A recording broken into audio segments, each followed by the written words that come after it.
Hey guys, welcome to our channel Bong Reaction এ তোমাদেরকে স্বাগত জানাচ্ছি। আমি রিয়া আর আমি রিঅ্যাক্ট করতে বলছি সাকিন সারিসুরি নাটকের 45 নম্বর এপিসোডের ফার্স্ট ক্লিপ নিয়ে। আর আগের ক্লিপের কিন্তু আমরা লাস্টে দেখেছি যে গোলাম ধরা পড়ে গেছে তা আমাদের মান্নানের কাছে। তো এরপরে কি হবে যখন কস্তুরী আর গোলামকে একসাথে দেখবে মান্নান, তখন কি রিঅ্যাক্ট করবে মান্নান সেটাই দেখবো এই এপিসোডের ফার্স্টেই। তো চলো বেশি কথা না বাড়িয়ে তো ভিডিও শুরু করব। তার আগে বলে রাখি যারা নতুন হচ্ছে চ্যানেলটাকে সাবস্ক্রাইব করে নিও, বা যারা রোজ ভিডিও দেখো বাট চ্যানেলটাকে সাবস্ক্রাইব করনি প্লিজ চ্যানেলটাকে সাবস্ক্রাইব করে নিও। আর নিজেদের পছন্দের ভিডিও কি ভিডিওর উপর রিয়াকশন তোমরা চাইছো কমেন্ট বক্সে জানিয়ে দিয়ে যাও, নিশ্চয়ই চলে আসবে। তো চলো বেশি দেরি না করে ভিডিওটা স্টার্ট করা যাক।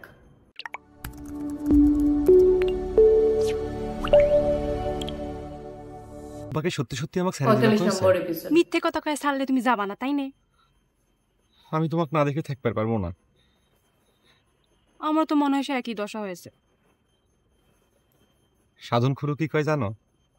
কয় যে বিপদ কোনো কোনো সময় মানুষের জীবনে সাপে বড় হয়ে আসে। আমার তো মনে হচ্ছে আমার জীবনে এরকম কিছু ঘটে গেছে। এই যাবা করে তুমি আমার এত কাছে, আমি খাড়া খাড়ায় তোমার সঙ্গে কথা করছি, গল্প করছি, ব্যাপারটা এখনো আমার কাছে স্বপ্ন স্বপ্ন ঠেকতেছে।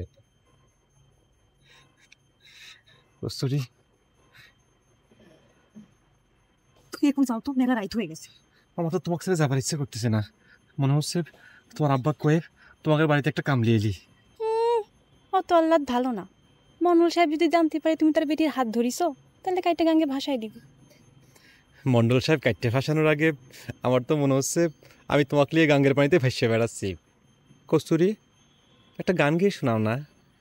গানের সুরে সুরে ভেসে ভেসে আমরা কোন দূর দূরান্তে চলে যাই। দেবে দূর দূরান্তে যেতে। তুমি নিজেও মরবা, আমাকেও মারবা। তুমি যাও তো এখন এখান থেকে।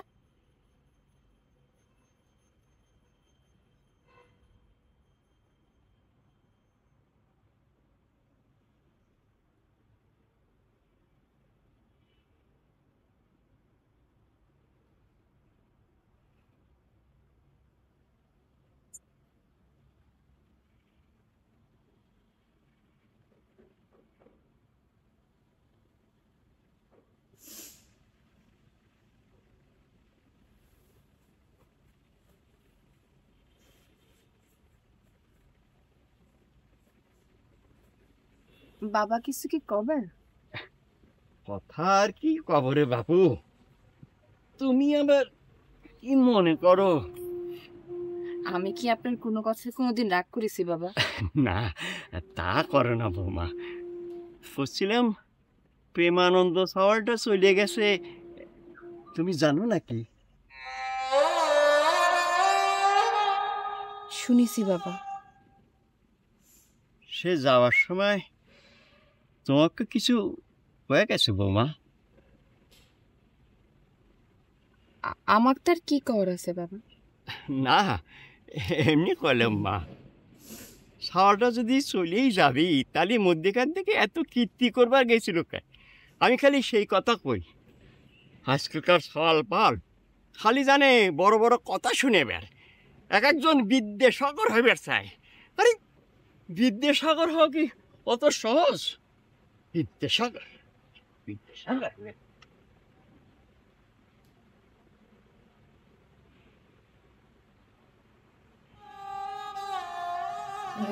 আমাদের ডাক্তারবাবু মনের দুঃখে ঘুরে বেড়াচ্ছেন, চিকিৎসা টিকিৎসা সব বাদ হয়ে গেছে।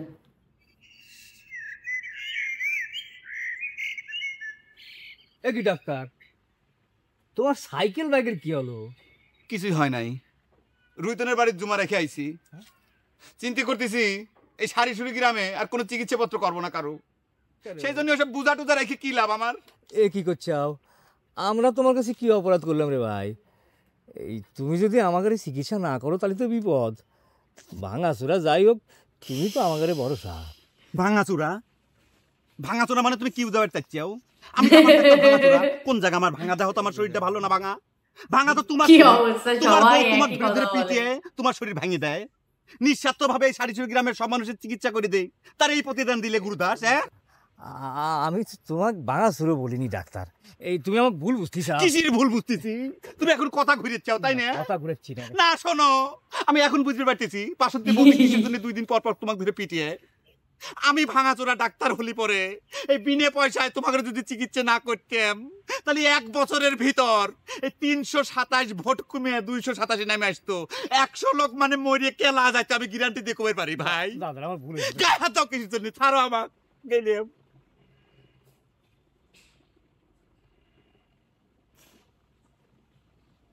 এমনি আমাদের ডাক্তারবাবুর মন ভালো নেই। ওকে অম্বা করে কে?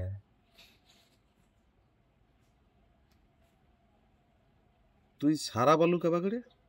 আচ্ছা ওই জাপান ডাক্তারের ব্যাক সাইকেল এখানে কিসের জন্য? ওটা তোর চিকিৎসার জন্য আনাইছে, তুই আমার কথা রাখছ কিসের জন্য? আমি কোনে তোর কথা রায় যাচ্ছি? তুই আমার সঙ্গে চালাই করতেছিস না? তুই জানিস না আমার সঙ্গে চালাই করতে হলে তোর 7 বার ফিরে জন্মগ্রহণ করা লাগবে। তুই সরাসরি কমন্ডল তোরে আটকা রাখছিল কিসের জন্য? মন্ডল আমাকে আটকা রাখিছে, তো কিটা কয়েছে? আর সে আমাকে আটকা রাখবি কে? আটকায় রায়নি না? তাহলে কথা নাই বার্তা নাই, তুই বিষে খালি গেছিস, সেন তুই ফিরতেছিস না কিসের জন্য? রিগান্ত কয় মন্ডলের মেয়ের সঙ্গে তুই প্রেম করবার যে ধরা খাইছিস, সেই জন্য মন্ডল তোরা আটকায় রাখছে, পরে মাইরে লাশ গুম করে দিচ্ছে। কথা করছিস না কিসের জন্য? আরে ওসব কিছু না, এ হচ্ছে মান্নান ভাইয়ের পাগলামি। সে করছিল যে আমি নাকি মন্ডল বাড়ির কুটুম হয়ে গেছি। সে কথা কই তো আমাকে তো আসপেদ দিল না, কাইলু কি আসপেদ দেয়? মিথ্যা অনেক কথা বলছে। জোরাজুরি করে তারপর আসলাম। ওরে বাবা, জামাই হতি না তুই এত আদর, তো তুই যে ওই জায়গায় জামাই আদর খাচ্ছু, আর এদিকে তোর মা যে তোর খবর না পেয়ে কাইতে কেটে সারা গ্রাম অস্থির করেছে, সে খবর। এই ঘরের শত্রু বিভীষণ কিসের জন্য আবার সারি সুরি গায়ে ফিরাইছে রুইতন কত? এ জাপান সারি সুরি কাউ কি তোমার কাছে বেঁচে গেছিলাম নাকি? দেখছো রুইতন, তোমার সামনে আমাকে কেবা করে অপমান করতেছে কে? আমাকে তুমি করে তো করছেই, আবার খালি নাম ধরে ডাকতেছে, জাপান করছে। ডাক্তার কথাটা কর কোনো প্রয়োজন বোধ করতেছে না, কিসের জন্য? হ্যাঁ, তুমি না ঘোষণা দিয়ে চাও যে সারি সুরি গায়ের কারো চিকিৎসা করবে না, আর চিকিৎসাই যদি না করবে গোলামটা খুব বেশি কিসের জন্য? দেখি যাও রুইতন, এর কথার পাইরাম দেখি যাও, খুব খারাপ পাইরাম। আমি যদি এই সারিসুরি গ্রামের মানুষের চিকিৎসা নাও করি, তাহলে পরে কি আমার ডাক্তারের নামটা পদবিটা বাদ দিয়ে দেওয়া লাগবে? কও, তুমি এই বেইমান চ্যাংড়ার চিকিৎসার জন্য আমার সাইকেল আর ব্যাগ জমা রাখিছিলে, তাই না? আচ্ছা ডাক্তার, তোমার একটা কথা কই, ও তো ঘরের শত্রু বিভীষণ। সব বুঝছি, কিন্তু তুমি গোলামের উপরে এত খেপিছা কিসের জন্য?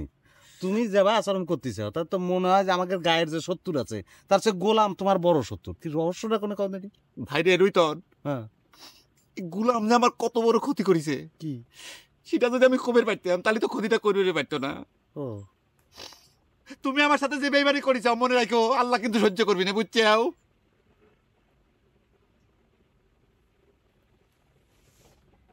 সে একটা মেয়ের কাছে, ফরেন মেয়ের কাছে আমার চিঠি লেখা নিছে। সেই মেয়ে যে কি ভাষায় চিঠি লেখে রে ভাই, তুমি তো দেখো তাহলে পরে ফিটা পড়ে যাবে। চিঠির ভাষা কিছুই বুঝতে পারবে না, অশ্লীল।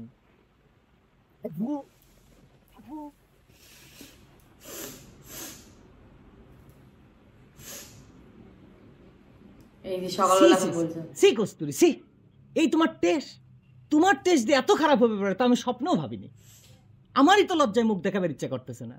আমি যে কথাটা মন্ডল সাহেব কব, তাই তোমার লজ্জা করতেছে। ভাই দোহাই লাগে, আব্বা কথাটা কইেন না, তাহলে আব্বা গোলামে কাইতেই ফেলাবে। ওরে বাবা, গোলামের পর তোমার এত টান হয়ে গেছে? হ্যাঁ, যা ভাবিছিলাম তাই তো দেখতেছি। প্রেমে তো গুড়ির মতো দানা বাঁধে গেছে দেখতেছি। হ্যাঁ, নিজের চিন্তা বাদ দিয়ে গোলামের চিন্তা আগে আসতেছে। মন্ডল সাহেব কথাটা শুনলি পরে তোমাকে আগে কাটি কুটি কুটি করবি নি, সেই চিন্তা করা বাদ দিয়ে গোলামের চিন্তা আগে হচ্ছে, তাই না? আপনি কি চান আব্বা আমার কাইটে ফেলাক?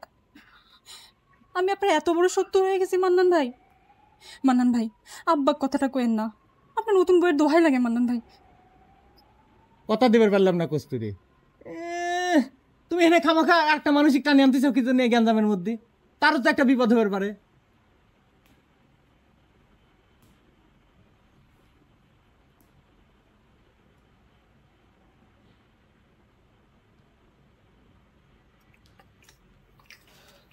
আমি তো আশ্চর্য হয়ে যাচ্ছি বাপ। সকালে উঠে আমাকে এর বিদায় হওয়ার হুকুম দিল তোর চাপা, তো সকালে উঠে যে আমরা গেলাম না, সে তো কোনো আওয়াজ দিচ্ছে না। তোকে তো মা আগেই কয়েছে যে এইটা নিয়ে তুই কোনো চিন্তা করবো লয়। তুই কি কিছু কয়েছিস? হুন্ডার টাকা ফেরত দিয়েছিস নাকি? কি যে কইস মা, 100 টাকা কি আমার কাছে আছে নাকি? সেটা তো অর্ধেকের বেশি খরচ হয়ে গেছে ধার দেনা শোধ দিতে দিতে, আর বাকি যে অর্ধেক ছিল মন্ডল বাড়ির চাওয়াল। জুয়ের আসলে বসলি সেটা কতক্ষণ টেকে বা? তালি পরে তোর চাচা চুপ হয়ে গেল কেন? মাত্র তো একটা ডোজ দিছি মা, তাতেই চাচা চুপ হয়ে গেছে। আরো তো মেলা ডোজ বাকি আছে।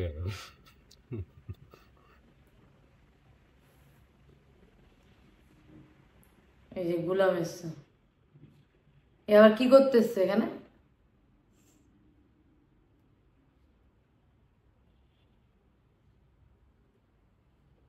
গোলাম ভাই সরর মতো অবাক করতেছে কিসের জন্য? না, দেখতেছিলাম বাড়িতে আর কেউ আছে নাকি। তোমার সঙ্গে আমার একটা জরুরি কথা আছে। আমার সঙ্গে আবার তোমার কিসের জরুরি কথা? সব কথা তো থাকে আমার আব্বার সাথে। তা মন্ডল কি নতুন কোনো খবর পাঠাইছে? শুনলাম মন্ডল নাকি তার বাড়ি তোমাকে আটকে রেখেছিল। আর কেউ না শেফালি, তোমাদের এই বিয়ে শাদী নিয়ে না আমি একটা মহা সিস্টেমের মধ্যে পড়ে গেছি। দুই পক্ষের কেউ আমাকে বিশ্বাস করতে পারতেছি না। আমি কিন্তু তোমার বিশ্বাস করছি গোলাম ভাই, কি কইবার চাও সিডা কও। আমি তোমার আব্বাকে এত করে বুঝিয়ে কলাম যে বিয়েতে যেহেতু তুমি রাজি আছো, সে তো মন্ডল সাহেবের সঙ্গে দেখা করে বিয়ের বিষয়ে একটা ফয়সালা করে ফেলবে। আর সে তো আমার কথা শুনলই না, উল্টো আমাকে রাজাকার করে গালি দিল। পুরানি হিস্টরি বাদ দিয়ে নতুন করে কি কইবার চাও সিডা কও তো। আরে ভাই, পুরনো কথা না শুনলে তো ঘটনা কোন দিকে যাচ্ছে তা তো কিছুই বুঝতে পারবে না। তোমার আব্বা মন্ডল সাহেবের সঙ্গে দেখা না করায় সে রেগে ফায়ার হয়ে গেছে। সে সিদ্ধান্ত নেছে যে লোকজন দিয়ে সারি সুরি গায়ে এসে তোমাকে তুলে নিয়ে যাবে, ওই জোর করে মানান ভাইয়ের সঙ্গে তোমার বিয়ে দিবি। আর আমি গায়ে সেই কাহিনী যদি লিক আউট করবেন না পারি, সেজন্য আমাকে দুদিন আটকে রাখিছিল। অবশ্য আমার সঙ্গে কুটুমের মতোই আচরণ করেছে। মন্ডলের এত হাঙ্গামা করার কি আছে? আমি তো আমার নিজের ইচ্ছা মতোই মান্নানকে বিয়ে করবে চাইছি। আমার আব্বা না হয় বিশাখালী যায় নাই, তারা তো আমাকে বাড়ি আইসা বিয়ে সব কিছু ঠিকঠাক করে পারতো। তুমি বিশাখালী গেলি কথাটা কয়া দিয়ে তো। শেফালিটা একটু বেশি বকছে এবার। আর এ তো আরেক, ব্যাস এখানে পজ করছে। হ্যাঁ, এই এপিসোডটার মানে এই ক্লিপটা এখানে পজ করছি, বাদ বাকি ক্লিপে এই এপিসোডটা কমপ্লিট করবো। মানে সত্যি শেফালি একটু বেশি বকছে, আর এই গোলামটা তো একদম লাফিয়ে লাফিয়ে এখন যাচ্ছে মনে হয়। মানে এই ক্লিপে পরের ক্লিপে আমরা দেখবো যে বিশাখালী এসছে এই কথাটা বলতে, কারণ ও তো বিশাখালী আসতে পারলে খুব ভালোই হয় ওর। কিন্তু মান্নান যদি বলে দেয় একবার মন্ডল সাহেবকে যে মান্নান কি দেখেছে, তাহলে তো গোলামের কপালে দুঃখ আছে। তো যাই হোক, সেটা তো আমরা দেখতেই পারবো যে কি হবে কি না হবে। নাটকটা ঠিক কিভাবে আগাচ্ছে আমি বুঝতে পারছি না, এখনো বুঝতে পারছি না যে বিয়েটা আদৌ হতে চলেছে না হবে না, কি হবে কে জানে, যায় না। তো তোমাদের কেমন লাগছে সেটা কমেন্ট করে জানাও। ভালো লাগে লাইক শেয়ার তো করবে, আর চ্যানেলটাকে তো সাবস্ক্রাইব করবে অবভিয়াসলি। আর ব্যাচেলার পয়েন্টে সিজন 1-এর রিয়াকশন ভিডিও কিন্তু 2.0 চ্যানেলে আসছে, মানে বং রিয়াকশন অফ 2.0-তে আসছে। তো তোমরা দেখছো তো, দেখলে কিন্তু কমেন্ট করে জানিও। আর এছাড়া আমাদের ব্লগ চ্যানেলে কিন্তু ব্লগ পোস্ট হচ্ছে, সেটা ফেসবুকে বলো বা ইউটিউবে বলো। ইউটিউবেও ব্লগ পোস্ট হয়, তাছাড়াও ফেসবুকে আমাদের অনেক ব্লগ পোস্ট হয়। তো গিয়ে দেখতে পারো রাজীব রিয়া ব্লগ, সেখানে গিয়ে গেলে দেখলেই কিন্তু তোমরা বুঝে যাবে যে রাজীব কোথায় আছে। তোমাদের অনেকের অনেক রকম মন্তব্য, অনেক রকমের প্রশ্ন, সমস্ত কিছুই কমেন্টে আমি পড়ি, বাট কোনো উত্তর দিতে পারি না। হয়তো কাউকে কাউকে স্পেসিফিকলি অ্যান্সার দিয়েও দিই কমেন্টে, বাট সবাইকে দিই না। তো সবার জন্যই বলছি, দেখো রাজীব কি করছে, কোথায় আছে, সেটা জানতে গেলে আমাদের ব্লগ চ্যানেল দেখতে হবে, ঠিক আছে? তো এটা তোমাদেরকে জানিয়ে দিলাম। তো যাই হোক, চলো ভিডিও এখানে শেষ করছি, দেখা হবে নেক্সট ভিডিওতে। ততক্ষণের জন্য টাটা।